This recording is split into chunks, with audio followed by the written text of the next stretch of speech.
Is Indiana Fever leadership, the president, talking about trying to build the Fever brand. Like, this is embarrassing. That shit should have never came out of her mouth in public. They want to use Caitlin Clark fan base to uplift their franchise as a whole. They don't mess up this Caitlin Clark situation, they will become the most valuable team in this country. They thought benching her would silence the noise. They thought sidelining the biggest rookie in WNBA history would humble her, maybe even break her. But what the Indiana Fever didn't realize is when you try to dim a star like Caitlin Clark, you don't quiet the crowd, you wake up a storm. The decision to cut her minutes wasn't just controversial, it became a PR disaster that spiraled into something way bigger than basketball.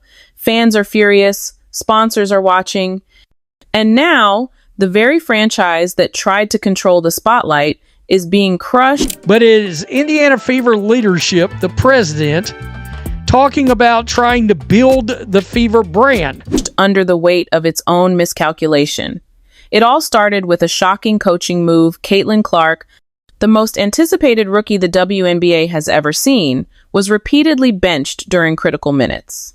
For a player breaking attendance records and selling out arenas single-handedly, it made no sense.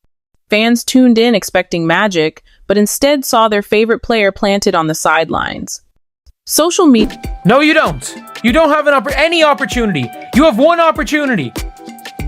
And her first initial is C and her second initial is C. Enduring brand, like Apple or something. I mean, we have a real opportunity here.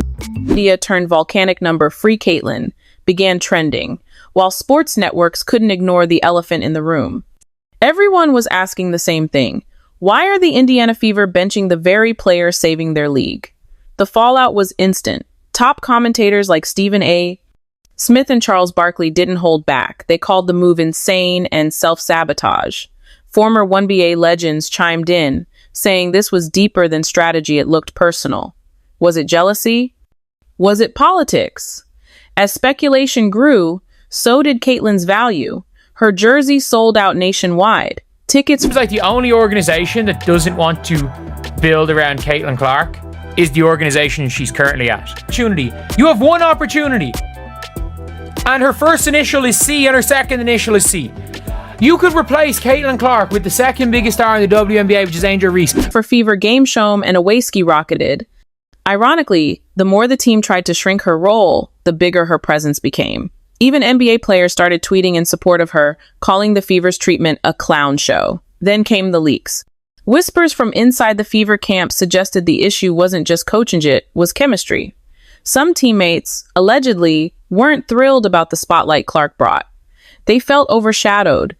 Resentment began brewing over her media coverage, her NIL deals, and her growing influence. Rumors hinted at locker room tension, jealous glances, cold shoulders, and even subtle snubs on the court. Through it all, the coach stayed silent, refusing to address the controversy, which only made it worse. Now, fans weren't just suspicious, they were convinced. Something was seriously off behind the scenes. What happened next was something the Indiana Fever... The value is as high as it is ever, and it's nothing to do with what you've done, Kelly. You literally you took over and the team got worse. They got worse. Never saw. Coming, the fans turned on them, not just online, but in person. Every time Caitlin Clark was benched, the arena filled with boos. Entire sections of Fever supporters started chanting her name mid-game, calling out the coaches by name. Videos of empty seats during the second half went viral not because people weren't interested, but because they walked out when Clark didn't start. This wasn't just fan frustration, it was a revolt. Ticket holders demanded refunds. Some season pass holders even burned their merchandise on TikTok. National broadcasts showed half-full stands when she wasn't on the court, and full-blown electricity when she returned.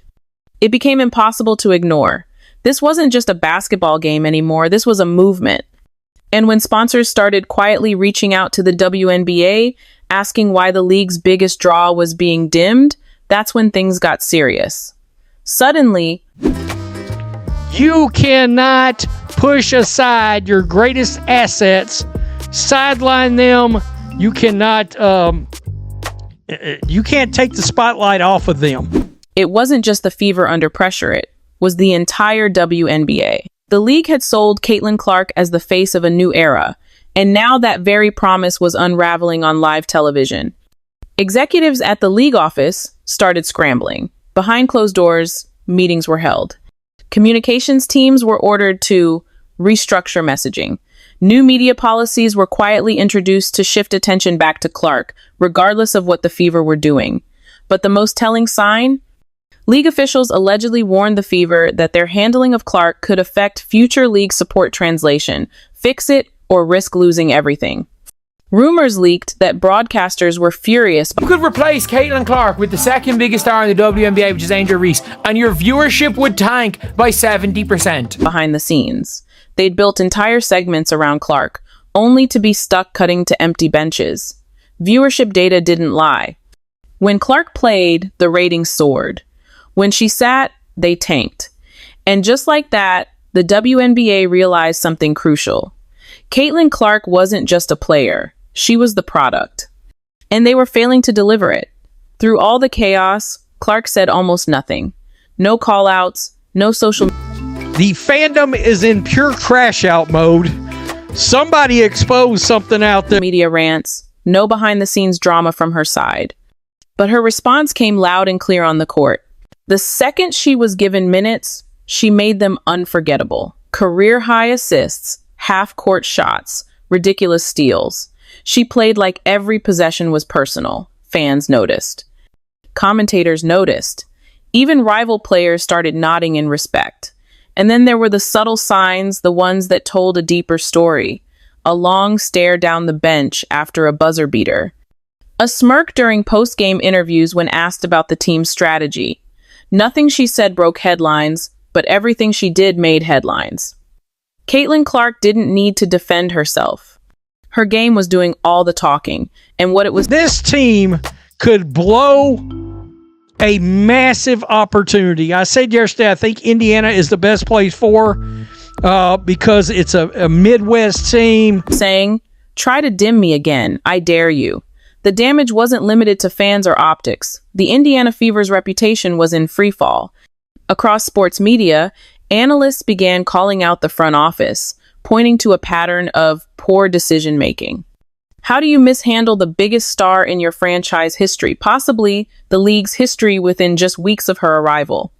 WNBA insiders began leaking comparisons to other teams' franchises that would have built an empire around Caitlin from day one.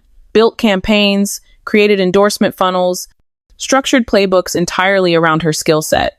But instead, the Fever looked unprepared, out of sync, and at worst, spiteful. Former players began weighing in, suggesting it was a mix of ego and outdated leadership. Others called it institutional jealousy. But whatever the cause, the effect was undeniable. Indiana had the golden ticket, and they fumbled it in front of the whole world.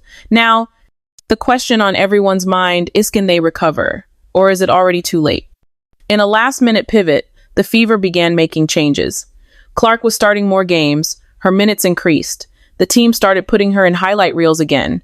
Interviews, pressers, promotional clips. But fans are skeptical. Many believe it's all just damage control. Some even speculate Clark might demand a trade or opt out of Indiana the moment her rookie contract allows it. There are whispers she could go to a franchise ready to build around her the way she deserves. And if that happens, it won't just be a loss, it will be a legacy mistake. Because for every point she scores, every fan she brings, every dollar she generates, it becomes harder to forget how the Fever nearly threw it all away.